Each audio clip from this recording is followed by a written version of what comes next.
If you think the Seahawks are going to have a great offseason, then let's go ahead and do a quick survey here on today's show.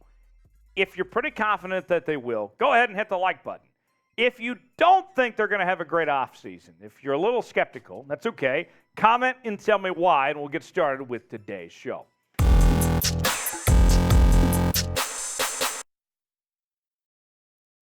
It is Seahawks Today by Chat Sports. Tyler Jones here with you. Appreciate you joining us. On today's show, we are going to be discussing cut candidates. Somebody's got to go. The Seahawks are trying to look for cap space, trying to save every dollar they can, as they obviously have players they would like to be able to re-sign, and then also got to be able to pay your draft picks that are coming in. So how does that all look? Well, we'll go through those. Also, some potential restructures for Seattle as well.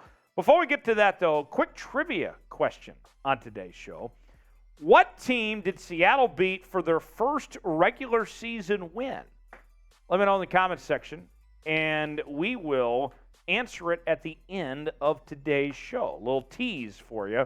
See if you can figure out who the first team Seattle beat. No cheating. Can't look it up. See if you can figure it out in the comment section below.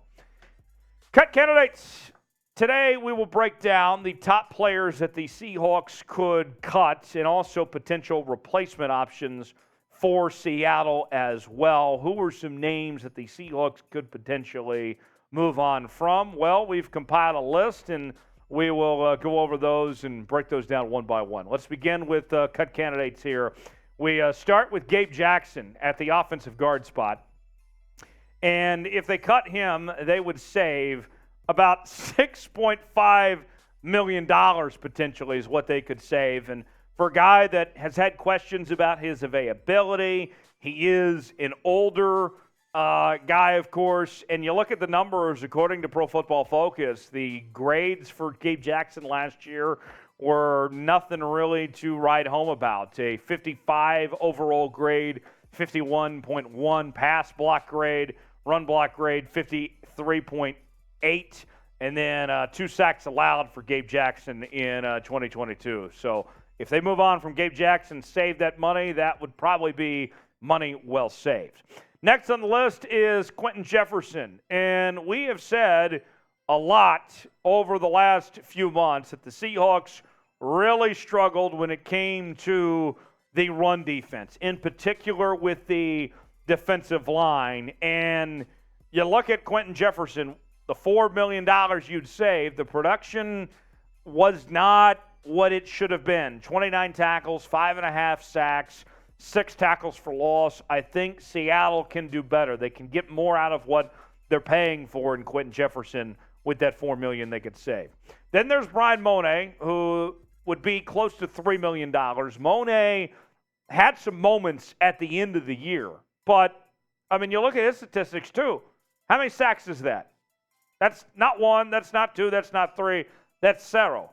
Zero number of sacks for Bryan Mone in 2022. Was not that great of a year for Bryan Mone, and there's potential for him, for the Seahawks to save money of that $2.8 million there for Seattle if they were to move on from him. We'll get back to Seahawks cut candidates in just one moment. New sponsor alert. Seahawks Today is sponsored by Athletic Greens. I take AG1 by Athletic Greens literally every day. Get comprehensive and convenient daily nutrition at athleticgreens.com/chatsports. I gave AG1 a try because I wanted better gut health and wanted a supplement that actually tastes great. I take AG1 every morning, and it makes me feel ready to take on my day. I came into this year wanting to get healthier, and starting my year on AG1 has helped me do just that. I take it every morning, and I feel the best I have ever felt. Covering my nutritional bases for the day literally couldn't be easier, which is why I trust Athletic Greens. I just mix 1 small scoop of AG1 with water and drink it first thing each morning. Done. I also like that it costs less than $3 a day. Pretty good if you ask me. It's a really effective daily habit with the highest quality sourced ingredients. Win-win.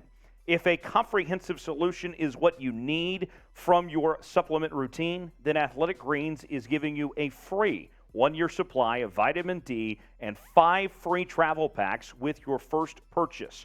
Go to athleticgreens.com/chatsports. That's athleticgreens.com/chatsports. Check it out. The link is in the comments and the description of today's video.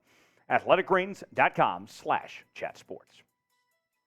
So, as our boy Tyson would say, no money for Monet at that $3 million if they were to cut him and save. Then there's Al Woods, also another defensive tackle who Seattle could save some money. About $3.1 or $3.67 million they could save if they cut from him. And kind of what we talked about with the other two guys. Not a whole lot of production to show for this year from Al Woods. 39 tackles, 2 sacks, 5 tackles for loss. So with that, those are the candidates. I have some restructure ideas here in just a second that we'll get into. But let's start with just the cut candidates themselves. If you made the call and said, all right, somebody's got to go, who's it going to be? Is it going to be Gabe Jackson? Is it going to be Bryan Mone? Is it going to be Quinton Jefferson? Al Woods?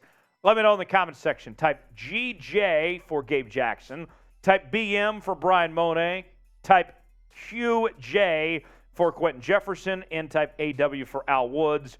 Let me know in the comment section below who would be the guy you would cut.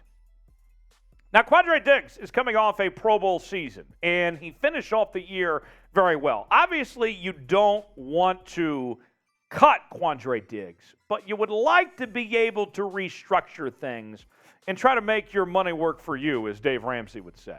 And so if you were to restructure Quandre Diggs, you could potentially save up to $6.12 million if you're able to work around and keep Quandre Diggs around of some sorts. That would be a big help for Seattle if they're able to do that when it comes to Quandre Diggs. Another guy for Seattle that they could work with is Shelby Harris, and that would be giving him an extension.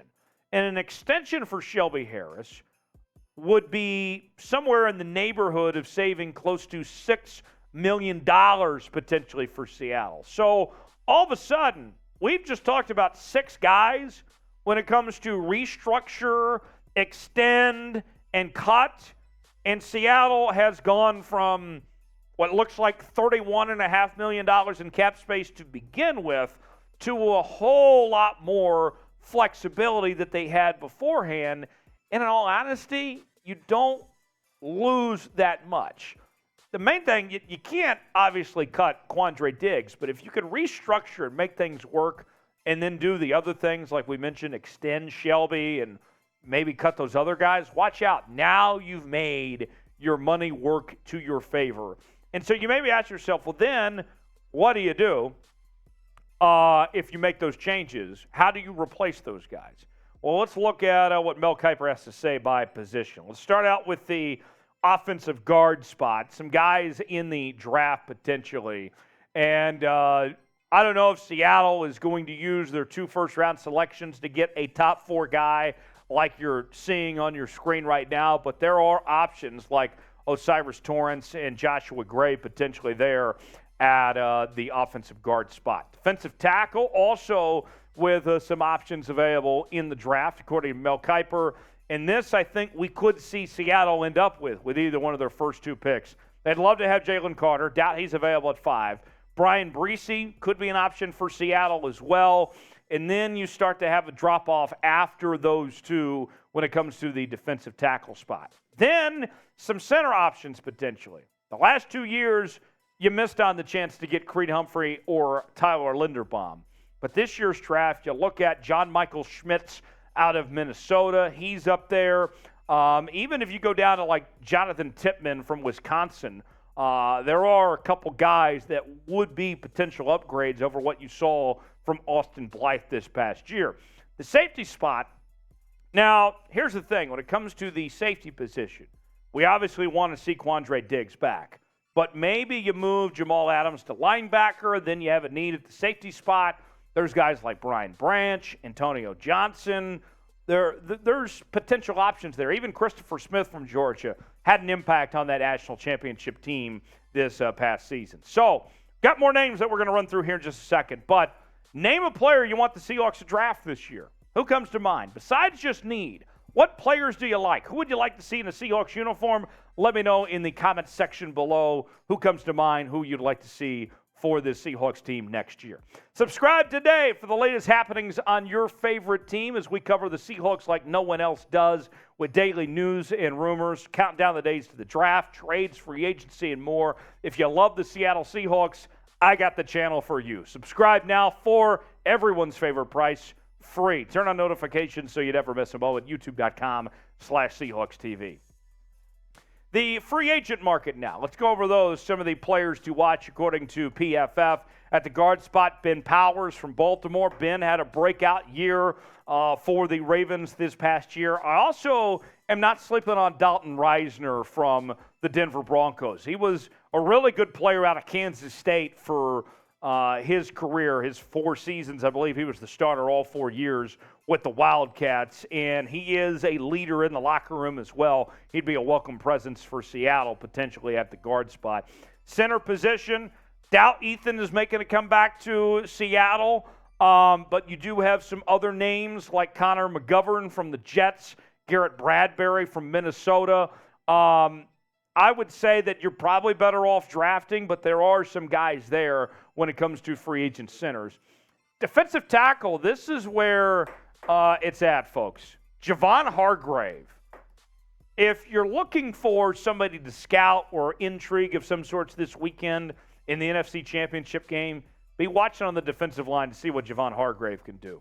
Deron Payne is going to be freed of some sorts, getting out of Washington. Would love to see him in a Seahawks uniform. Dalvin Tomlinson.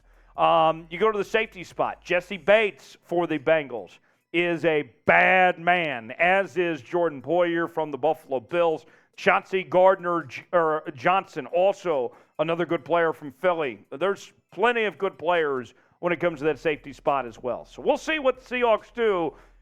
I'll say this. I know that we kind of become attached to these guys. The guys you root for become like family of some sorts. But at the end of the day, folks, let's be real. This is a business.